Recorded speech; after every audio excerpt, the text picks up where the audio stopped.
Back in the seat.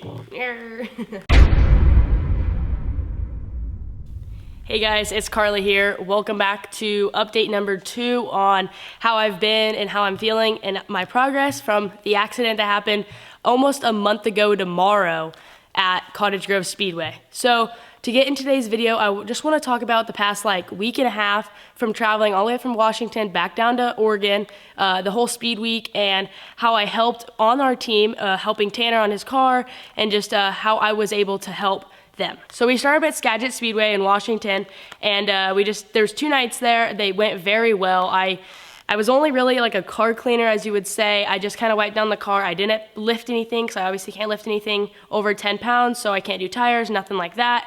But I just kind of cleaned the car, making sure the car looked very good for when it hit the track. And after that, we went to Banks, and the same thing. I just kind of helped clean. Even when we went to the car wash, I helped just kind of clean up a little bit, everything at like chest height, and then anything where I could kind of like bend down and do, but not like arch my back really, if that makes sense. And maybe tell them our results at Banks.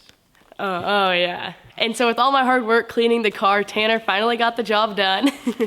And so then we actually went to Grove for 2 nights, and then we went back to the car wash and kind of got the car, cleaned up, all the stuff you have to do to maintenance the car. Then for the final 2 nights at Grove, like I said, I just like kind of wiped down the car a little bit, making sure that it was cleaned for all the fans when Tanner hit the track. One positive step by the end of the speed week is Carly got to hop back on the quad, not necessarily to push the car or anything like that, but you did technically ride the quad to the front straightaway with us, I think, when we did the driver intros. Yeah, I just really took the quad out for like the main. I would push Tanner out just because I had to do the GoPros and stuff, and we didn't want to do them, before, where then they potentially might die by the end of the race. So I was on the quad, so that is one step, but I wasn't obviously, going really fast. And every time I was on the quad, my mom was on the quad, and she was like, slow down, and stuff. So I wasn't obviously like speeding on the quad or anything. So before we even left for the week, another thing to note was Carly in the past has helped back up the motorhome and hook it up to the trailer. And even with her current situation,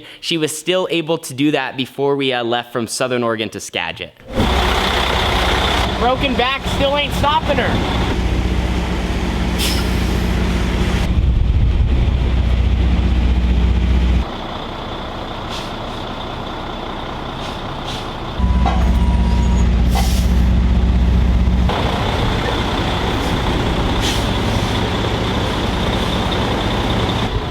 How's it feel? You backed up the trailer successfully again.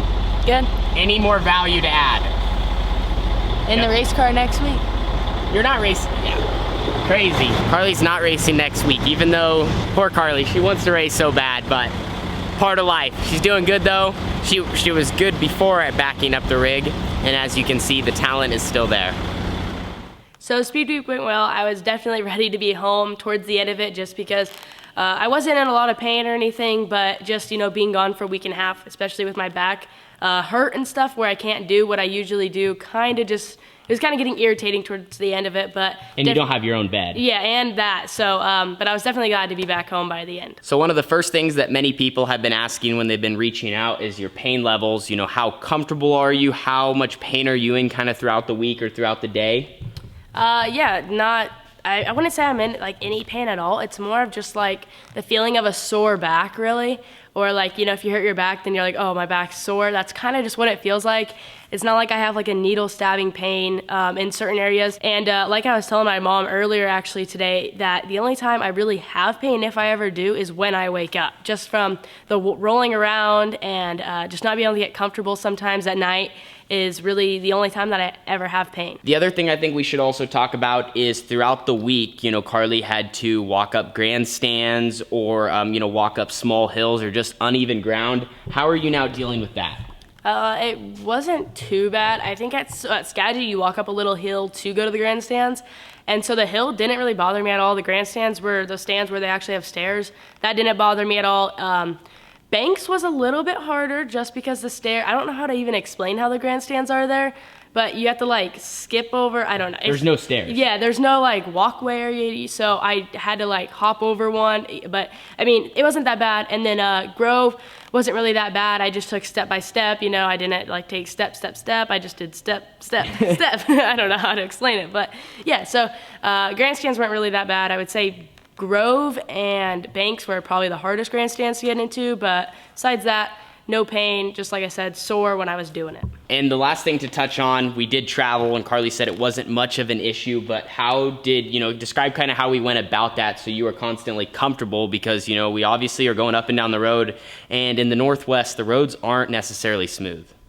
Yeah, it wasn't too bad. When we were traveling, it was all at night, so we brought like this really comfy mattress, and so we put that down. The table folds down into a bed, so we put the mattress on top of the table and put the table down. So that was my bed, so it was actually really comfy for when we did travel at night. It wasn't too bad, and I was normally out like a light anyways, so the whole traveling wasn't even that bad. And sometimes you sat in the front seat too. Yeah, I sat in the front seat probably for like an hour, and I couldn't really get comfortable up there, and so that's when I kind of just went back and laid down. Okay, so just to kind of show you guys what the x-rays look like, and I'm sorry to all the people who don't want to see them, but just to kind of go over it right here, I'm sure Tanner will put them on the screen too, but so here's T4, and as you can see, it's like compressed down, like in a U shape almost. So that's like the major compression fracture, and then T3 is also compressed down, and that's like the second, if you're like rating them which one's worse. So they're obviously not both good at all. And then you have T2 up here, which is kind of probably hard to see on camera, but it's barely compressed, and so that's why they gave me the neck thing, just because T2 is higher up on the neck.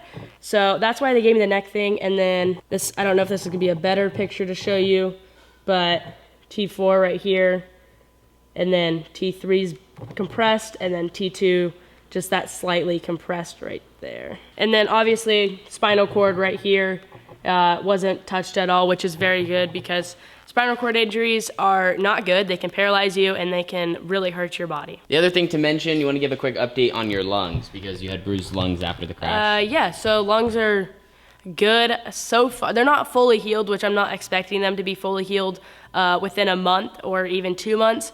I can breathe just fine, but talking for a long period of time kind of gets them tired in a way, where then I can kind of tell that they're starting to get irritated a little bit, and then just taking the whole like deep breath and stuff like that a lot will also kind of irritate them a little bit too. So we got a couple more things to go over. Let's talk about the car, because this is the car sitting right here. I believe we're getting rid of it. I asked my dad the other day, and he didn't really give me a full response. I don't know if Tanner knows anything, but we weren't really planning on fixing it. Yeah, it's kind of hard to get fixed right now at this point with all the dents and all the, I mean, the halo, everything about it. The list goes on. It'll probably cost us more to, and obviously I can't race this summer, so we might as well just kind of like get rid of it and then wait till, winter time to get me, obviously, another sprint car.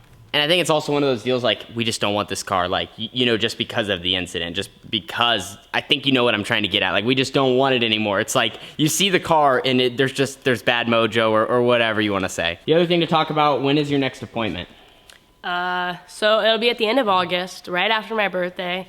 I actually get x-rays the day of my birthday, I believe. And when we look at the x-rays, we can kind of, tell how well my back is healing. And then after the x-rays, when I go to my appointment, they'll probably give me a rough estimate on how many months it'll take to heal from where I'm at. Which we said in the original update, it was sounding like 3 to 4 months until Carly can get back to some normal stuff, but probably anywhere from 6 to 9 for racing again. Yeah. To not push it. Yeah, they're thinking closer to it takes 7 to 9 months to heal a full back, and since I'm so young, and if I'm not really doing anything, they really think about 7 months to fully heal. So just in time for West Coast Nationals. As you can tell, Carly wants to get back at it. Now, we are going to assure you guys we are taking the most precaution. Carly and we all have agreed, we're not throwing her back in it early until she's 100%, because obviously if... Till the doctor says, gives full clearance, because obviously if you do something wrong now, it could affect her for the rest of her life, and she could need more surgery and therapy and whatnot. But all that is coming. Physical therapy, I think they said at the end of August, maybe? Yeah, probably right at the end of August is when I kind of get, like I said, it's just all on the x-rays right now. It's once we get the x-rays back here in a few weeks, once I get them taken and then we get them back, then we kind of just figure out where it goes from there on my progress that I need to do. If I even need physical therapy, they said it's up to me, which I probably will do it anyways, just to kind of get strength back in my body. because as I told you guys in the first update video, my whole right side was kind of like numb in the beginning since I was just in shock. And so I definitely want to get strength kind of back in my right side. So that's going to be kind of what's next for the 22C. We're going to have more content coming your way. We have a couple of ideas and things she can do that are racing related or in the shop where we're going to make a couple fun videos for her channel. I think to sign off, you need to at least drive by here with the scooter. Maybe go get your scooter. Look at that. Pump the brakes. This doesn't have brakes, you just let up the throttle. Race shop's a mess. Carly's going to need to come down here and give me some help here soon. But anyway, you want to sign off for now? Thank you guys so much for watching, and thank you to all the prayers and all the comments and everything like that. I'll see you guys all in the next one. Peace.